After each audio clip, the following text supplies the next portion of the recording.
देश का नाम गौरव से विश्व में ऊंचे स्थान पर पहुंचाने वाले माननीय डॉक्टर श्यामा प्रसाद मुखर्जी का राष्ट्र प्रेम, आदरणीय दीनदयाल उपाध्याय जी का अंत्योदय और श्रद्धेय अटल बिहारी वाजपेयी जी जिनकी जन्म शताब्दी मना रहे हैं, उनका सुशासन की परंपरा को गौरव से आगे बढ़ाने वाले देश के लोकप्रिय प्रधानमंत्री आदरणीय नरेंद्र मोदी जी को मैं अनुरोध करता हूं कि हम सबको मार्गदर्शन करें। आदरणीय प्रधानमंत्री जी।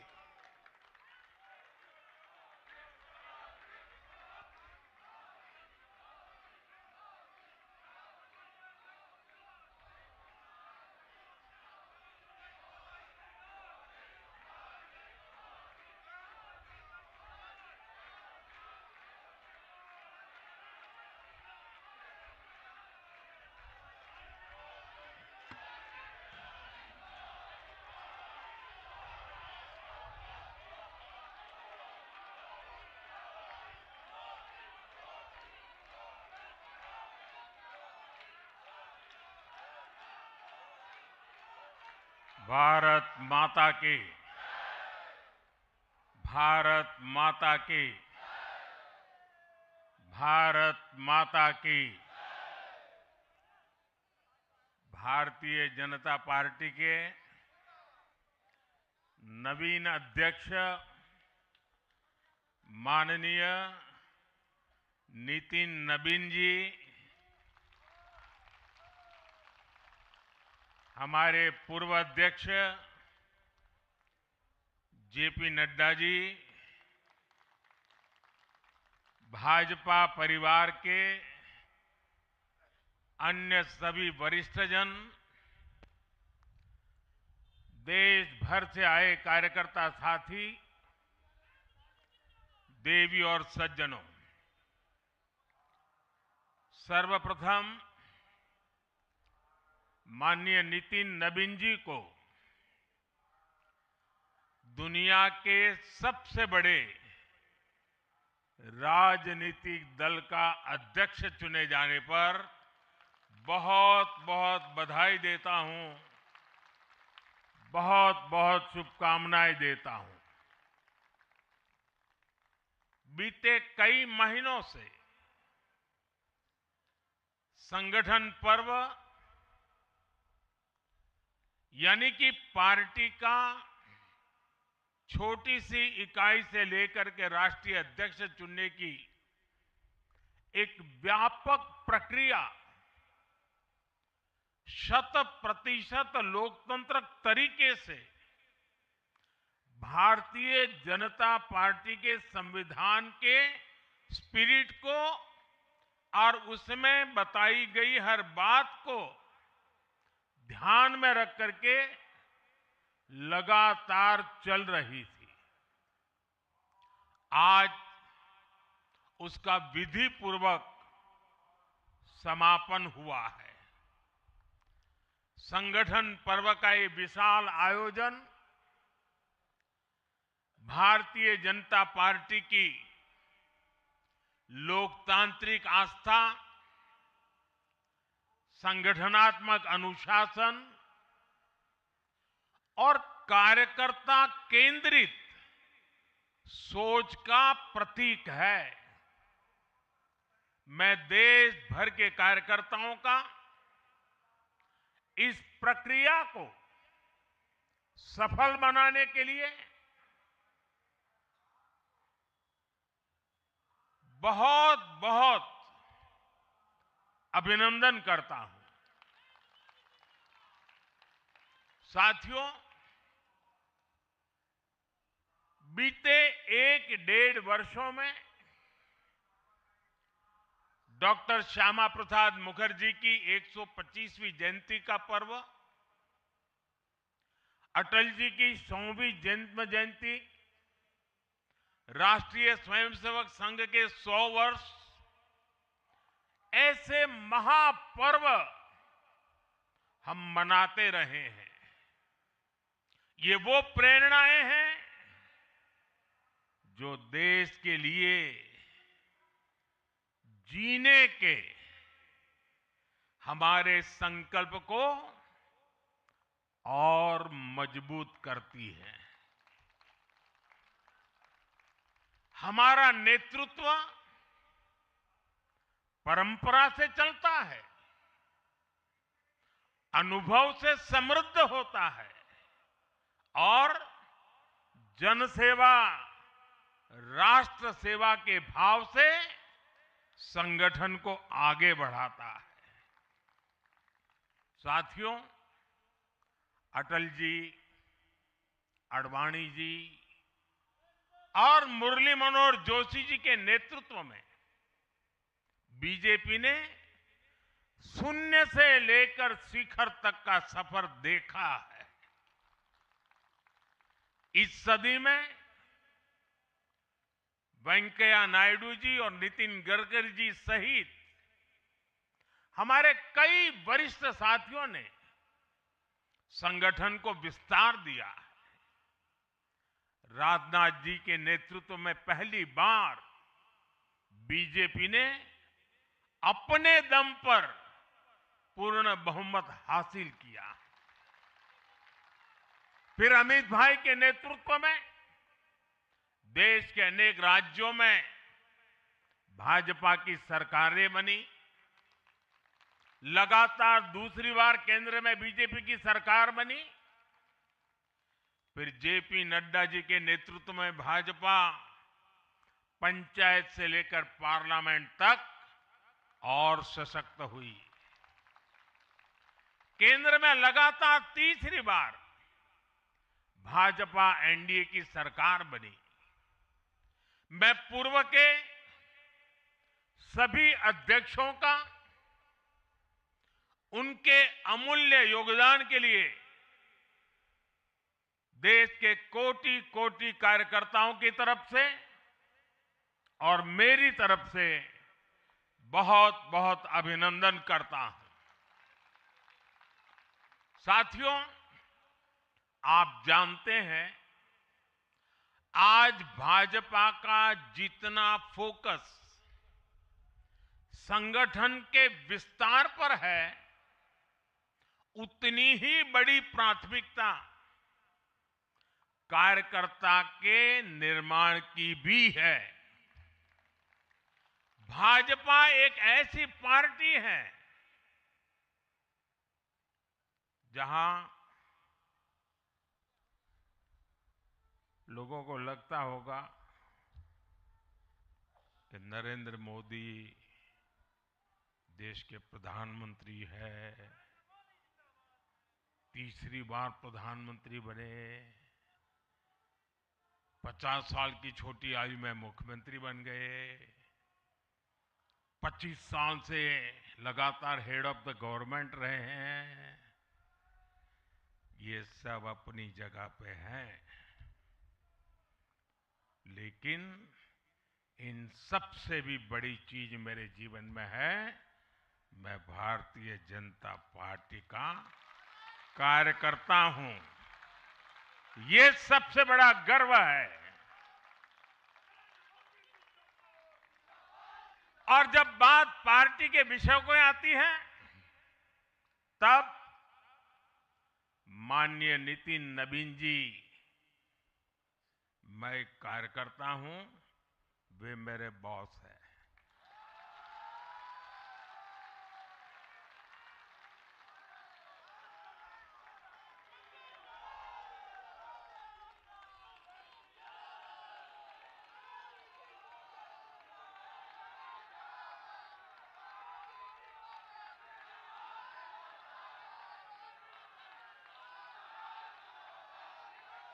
अब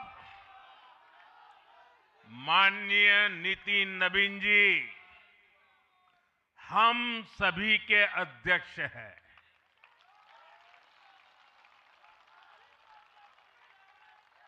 और उनका दायित्व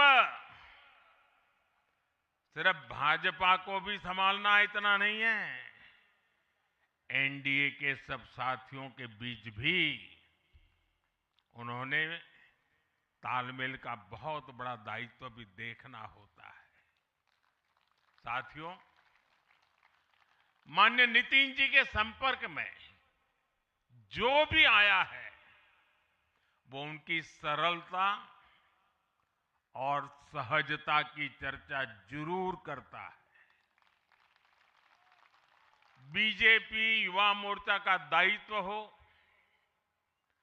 अलग अलग राज्यों में प्रभारी के रूप में जिम्मेदारी हो या फिर बिहार सरकार में काम करने का अनुभव हो, नितिन जी ने हमेशा जब जब जो जहां जहां जो जिम्मेवारी मिली अपने आप को उन्होंने साबित किया है। जिम्मेवारी देने वालों को भी उनके कार्य ने गर्व से भर दिया है। साथियों, ये 21वीं सदी है और देखते ही देखते 21वीं सदी के पहले 25 वर्ष तो पूरे भी हो चुके हैं। आने वाले 25 वर्ष बहुत महत्वपूर्ण है। ये वो कालखंड है जब विकसित भारत का निर्माण होना है और होना तय है।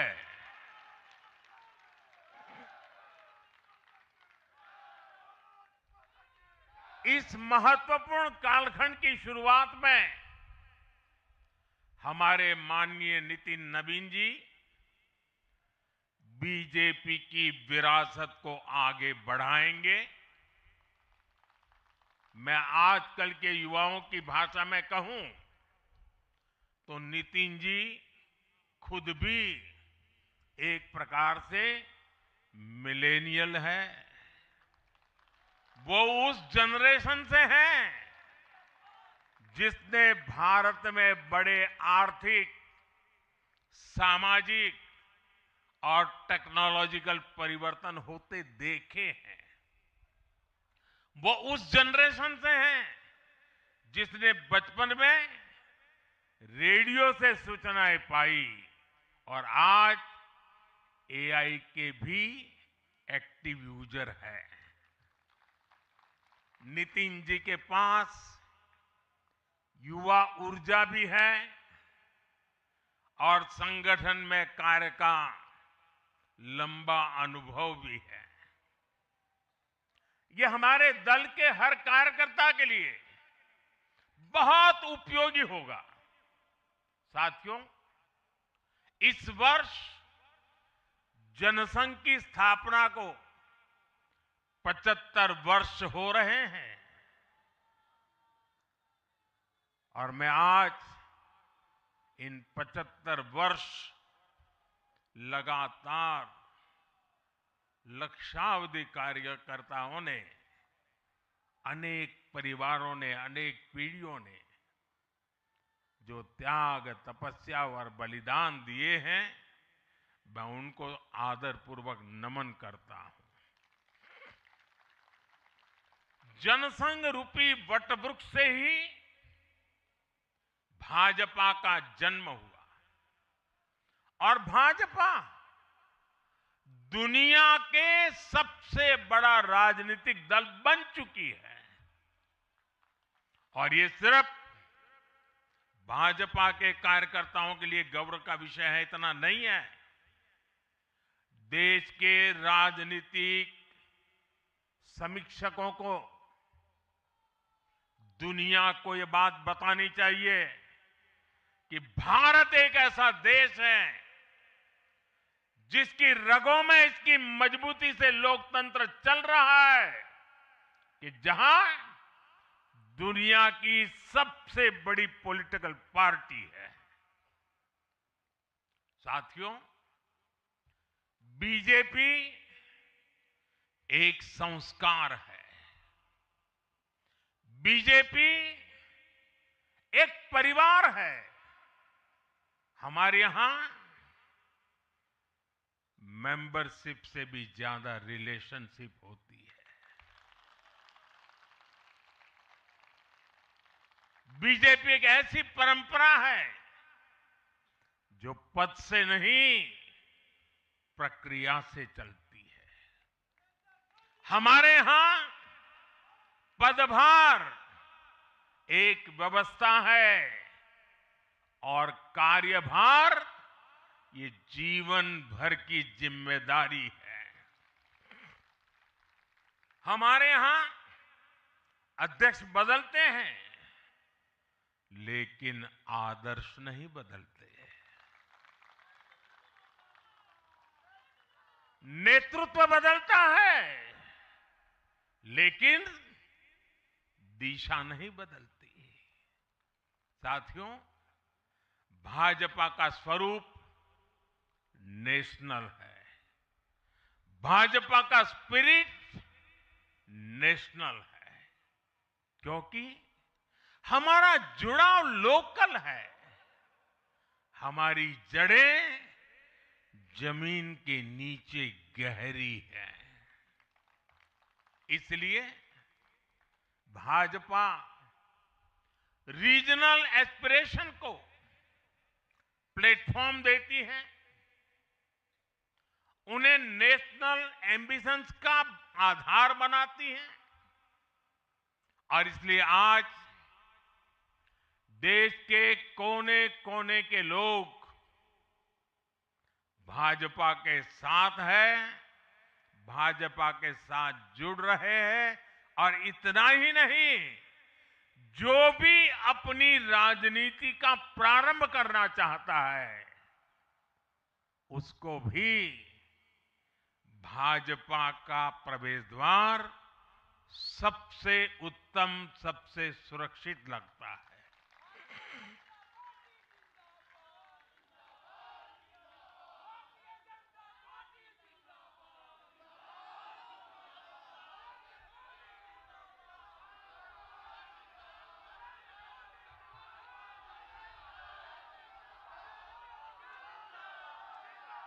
साथियों,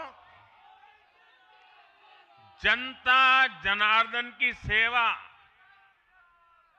ये हमारे लिए हमेशा सर्वोपरि रही है। हमने सत्ता को सुख का नहीं, बल्कि सेवा का माध्यम बनाया है।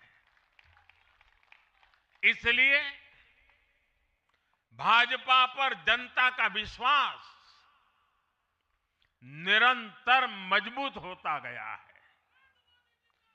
अगर बीते 11 वर्षों की ही बात करें, तो भाजपा की यात्रा जन विश्वास अर्जित करने की अद्भुत यात्रा रही है। बीते 11 वर्षों में बीजेपी ने हरियाणा,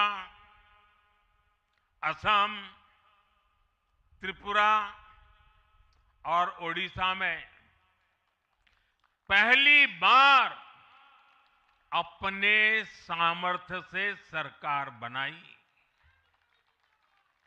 पश्चिम बंगाल और तेलंगाना में भाजपा जनता की एक बड़ी आवाज बनकर उभरी है। अक्सर होता यह है कि लंबे कार्यकाल के बाद सरकारों के लिए टिके रहना मुश्किल होता है, लेकिन बीजेपी ने इस ट्रेंड को भी तोड़ दिया है। गुजरात हो, मध्य प्रदेश हो, महाराष्ट्र हो, बिहार हो, इन सभी राज्यों में कई कार्यकाल के बावजूद बीजेपी पहले से भी बड़े जनादेश के साथ सरकार में लौटी है। साथियों, बीते 1.5-2 वर्षों में तो भाजपा पर जनता का भरोसा और मजबूत हुआ है। विधानसभा हो या स्थानीय निकाय, बीजेपी की स्ट्राइक रेट अभूतपूर्व रही है। इस दौरान देश में 6 राज्यों में विधानसभा चुनाव हुए हैं। इनमें से 4 चुनाव बीजेपी एनडीए ने जीते हैं। साथियों, आज भाजपा सिर्फ संसद और विधानसभा की नहीं, बल्कि नगर पालिकाओं और नगर निगमों में भी पहली पसंद है। और इसका ताजा उदाहरण अभी अभी हमारा महाराष्ट्र है। हाल में जो मेयर और पार्षदों के चुनाव परिणाम सामने आए, अभूतपूर्व है। बीजेपी महाराष्ट्र के स्थानीय निकायों में नंबर 1 पार्टी बनी है। कुल 29 में से 25 बड़े शहरों की जनता ने बीजेपी एनडीए को चुना है। कुल जितने पार्षद जीते हैं, उनमें से 50% बीजेपी के हैं। ऐसे ही केरला में भी आज बीजेपी के करीब 100 पार्षद हैं। केरला की राजधानी तिरुअनंतपुरम की जनता ने मेयर चुनाव में 45 साल बाद लेफ्ट से सत्ता छीनी और भाजपा पर भरोसा किया। मुझे पूरा विश्वास है कि आने वाले विधानसभा चुनावों में भी लोग केरला में बीजेपी को अवसर जरूर देंगे। साथियों, बीजेपी निरंतर जीत रही है, उसका विस्तार हो रहा है। ये निश्चित तौर पर हम सभी के लिए गर्व का विषय है।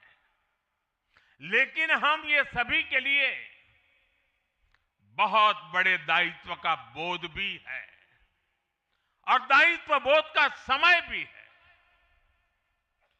कभी भाजपा ने पार्टी विद अ डिफरेंस के रूप में अपनी यात्रा शुरू की थी। आज बीजेपी पार्टी ऑफ गवर्नेंस भी है। देश के आजादी के बाद शासन के अलग अलग मॉडल देखे हैं। कांग्रेस के परिवारवाद का मॉडल, लेफ्ट का मॉडल, क्षेत्रीय दलों का मॉडल, अस्थिर सरकारों का दौर, ये सब मॉडल देख चुका है। लेकिन आज देश स्थिरता, सुशासन और संवेदनशीलता वाला भाजपा का विकास मॉडल देख रहा है। साथियों, ये भाजपा ही है जिसने सामाजिक न्याय के नारे को सच्चे स्वरूप में जमीन पर उतारा है। हमने गरीब कल्याण की योजनाओं को सरकारी फाइलों से निकालकर गरीब के घर तक पहुंचाया है। साथियों, मैं आपको कुछ उदाहरण देता हूं। आजादी के 70 वर्ष बाद सिर्फ 3 करोड़ ग्रामीण परिवारों तक ही पाइप से पानी पहुंच पाया था। माताओं बहनों की पीड़ा, पानी के लिए उनके संघर्ष की सूध लेने वाला कोई नहीं था। और मुझे याद है, मैं जब गुजरात में राजनीतिक क्षेत्र में नहीं आया था, सामाजिक जीवन में काम करता था, तो हमारे यहाँ एक धंधुका करके स्थान है, वहां मैं जाता था। तो वो मुझे वहां के लोग कहते थे कि आप यहां रात को मत रुकिए, और जब भी आपका दौरा हो तो सुबह 10 बजे के बाद आइए। नॉर्मली मेरा नेचर रहता था कि हर नए स्थान पर जात के रात को रुकूं, कार्यकर्ताओं से मिलूं, लेकिन धंधुका वाले मना करते थे। क्यों? वो कहते पानी नहीं है, सुबह हम आपको स्नान करने के लिए पानी नहीं दे पाएंगे। वहां तो कहावत चलती थी कि बेटी को बंदूकें दो लेकिन धंधुके मत दो, यानी उसको बंदूक लगा मार दो लेकिन धंधुके में शादी मत करो। पानी नहीं था। ये दर्द मैंने देखा है।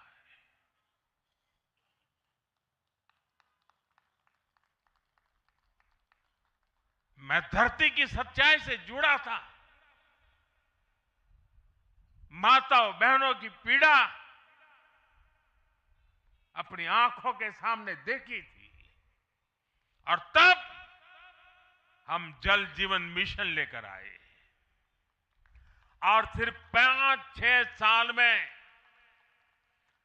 12 करोड़ से ज्यादा परिवारों को नल से जल की सुविधा से जोड़ा।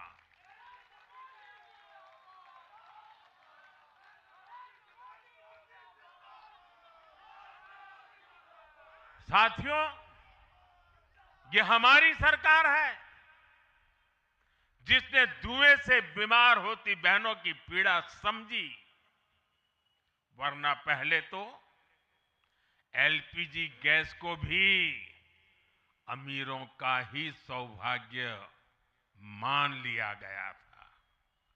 भाजपा ने पूरी संवेदनशीलता के साथ हर घर को एलपीजी गैस कनेक्शन से जोड़ने का अभियान चलाया।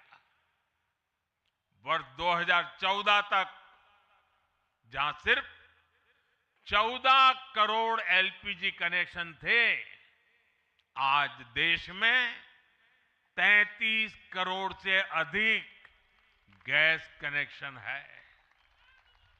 ऐसे ही गांव की बहनों को लखपति दीदी बनाने का अभियान है। यह भी इसलिए संभव हो पाया क्योंकि भाजपा बहनों बेटियों के सपनों के प्रति संवेदनशील है। साथियों, एक जमाना था हम भी सुनते थे कि फलाना परिवार वो तो लखपति परिवार है, ढीकना परिवार लखपति परिवार है, यानी लखपति होना बहुत बड़ी बात मानी जाती थी। ये मोदी है जो सपने देखता है कि मेरे गांव की गरीब मां भी लखपति दीदी बनेगी।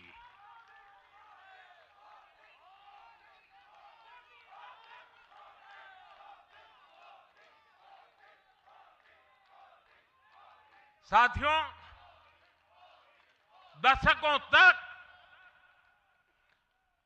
आदिवासी समाज को सिर्फ वोट बैंक से जोड़कर देखा गया, लेकिन संवेदनशील भाजपा ने, भाजपा के हमारे संस्कारों ने समाज के प्रति समान भाव की हमारी परंपरा के कारण भाजपा ने आदिवासियों में भी सबसे पिछड़ी जनजातियों की पीड़ा को समझा।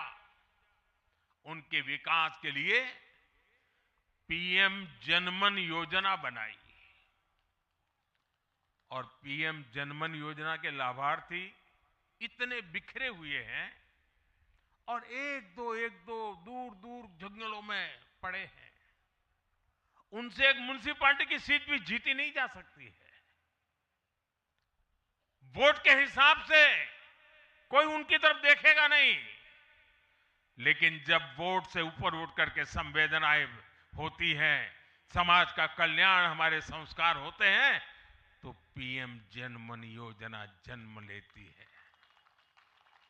आदिवासियों में भी अति पिछड़ा संख्या में भले ही कम है, लेकिन उनके प्रति हमारी संवेदना में कोई कमी नहीं है। साथियों, हमारा नॉर्थ ईस्ट, वहां वोटर उतने नहीं है, सीट भी उतनी नहीं है, इसलिए कांग्रेस की सरकारों में उन्हें बरसों तक उपेक्षित रखा गया। लेकिन संवेदनशील भाजपा ने नॉर्थ ईस्ट को दिल से भी जोड़ा और दिल्ली से भी जोड़ा। एक और उदाहरण आकांक्षी जिलों का है। हमारे देश में 100 से अधिक जिले ऐसे थे जिनको कांग्रेस सरकारें पिछड़ा घोषित करके भूल गई थी। इन जिलों को पनिशमेंट पोस्टिंग के लिए इस्तेमाल किया जाता था, यानी जिन अधिकारियों को सजा देनी होती थी तो उन्हें वहां भेजा जाता था। हमारी भाजपा सरकार ने इन जिलों को आकांक्षी जिले घोषित किया और प्राथमिकता के आधार पर इनके विकास के लिए काम किया। आज ये आकांक्षी जिले विकास के कई पैरामीटर्स पर अन्य जिलों से बेहतर प्रदर्शन कर रहे हैं। राज्य की एवरेज की बराबरी आकर के खड़े हो गए। साथियों, भाजपा का मंत्र है पिछड़ों को प्राथमिकता, पिछड़ों को प्राथमिकता। जिनकी किसी ने सूद नहीं ली, हमने उनकी साधना की है।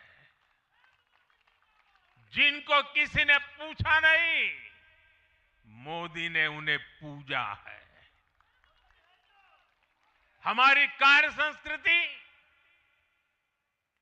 सर्वसमावेशी है, सर्वांगीण है, सर्वस्पर्शी है, सर्वहितकारी है, सर्व कल्याणकारी है। और ये कार्य संस्कृति गरीब को समान अवसर देने वाली है, गरीब को सशक्त करने वाली है। इसी वजह से सिर्फ एक दशक में 25 करोड़ लोगों ने गरीबी को पराजित किया है।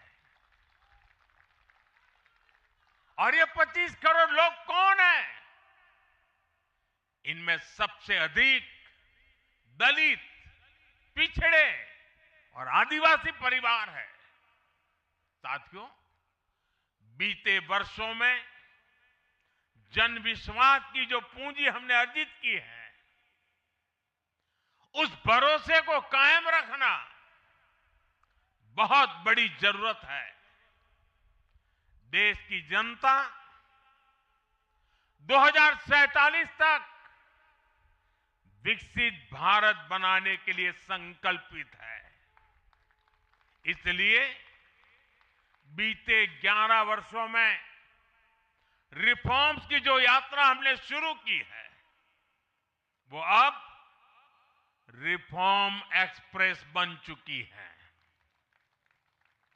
हमें राज्यों के स्तर पर, शहर की इकाइयों के स्तर पर, जहां भी भाजपा एनडीए सरकारें हैं, वहां रिफॉर्म्स की गति तेज करनी है। भाजपा सिटी गवर्नेंस का भी एक नया मॉडल देश के सामने प्रस्तुत कर रही है। इस लक्ष्य के साथ हम आगे बढ़ना चाहते हैं। साथियों, जब हम सत्ता में नहीं भी थे, तब भी हम अपने मूल आदर्शों से कभी नहीं भटके। हम राष्ट्र प्रथम के भाव से, नेशन फर्स्ट के भाव से डटे रहे, जूझते रहे, संकटों को झेलते रहे, जज्बात बढ़ाते रहे और जीतते भी रहे। हम वो लोग हैं, हमारा वो चरित्र है, हमारे वो संस्कार है। खुद से बड़ा दल और दल से बड़ा देश, ये भाजपा के हर कार्यकर्ता का संस्कार है। भाजपा के हर कार्यकर्ता का जीवन मंत्र है। इसी भाव के साथ बीते 11 वर्षों में हमने अनेक चुनौतियों पर विजय पाई है। जम्मू कश्मीर से आर्टिकल 370 की दीवार गिराना हो, 3 तलाक के खिलाफ कानून बनाना हो, इनको कभी असंभव माना जाता था। आज ये हकीकत बन चुके हैं।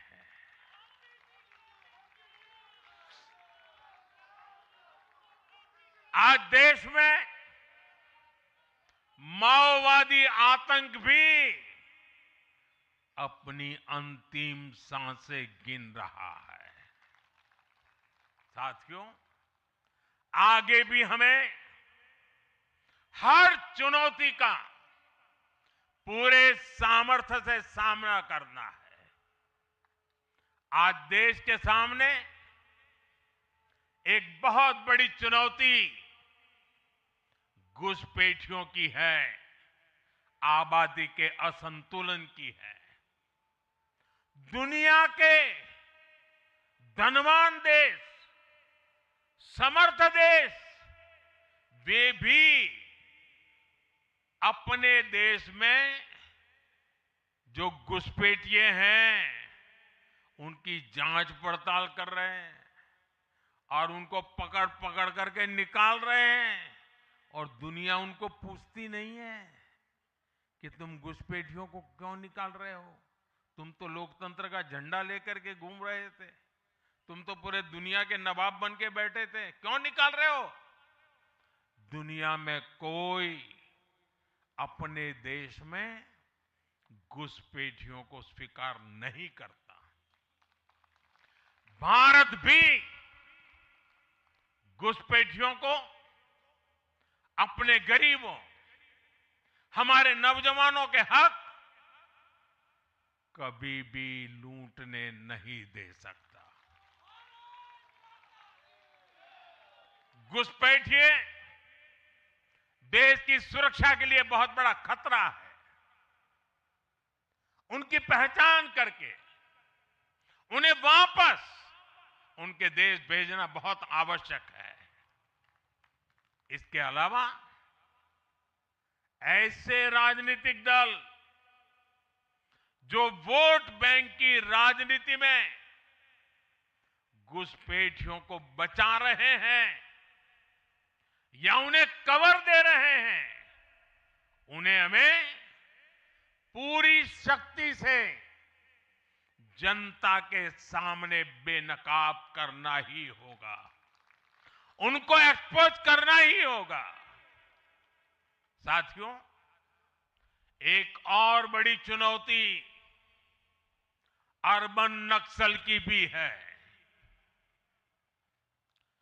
अर्बन नक्सल का दायरा इंटरनेशनल हो रहा है और यहां अर्बन नक्सल की बड़ी चतुराई होती है। ये यहां मीडिया वाले इतने बैठे हैं ना, अगर साल में एकाध बार भी अगर मोदी की किसी अच्छी चीज को उन्होंने ट्वीट कर दिया या टीवी पे बोल दिया या अखबार में लिख दिया तो उस पत्रकारी तो ऐसी फजेत कर देते, उसके पीछे ऐसे पड़ जाते हैं, उसको अछूत बना देते हैं, भविष्य में वो कभी बोल ना सके ऐसा कर देते हैं। ये अर्बन नक्सल की स्टाइल है। हमको भी सालों तक ऐसा अछूत बना के रख दिया पूरे देश में भाजपा को। अब देश समझ गया है अर्बन नक्सलों के कारनामे।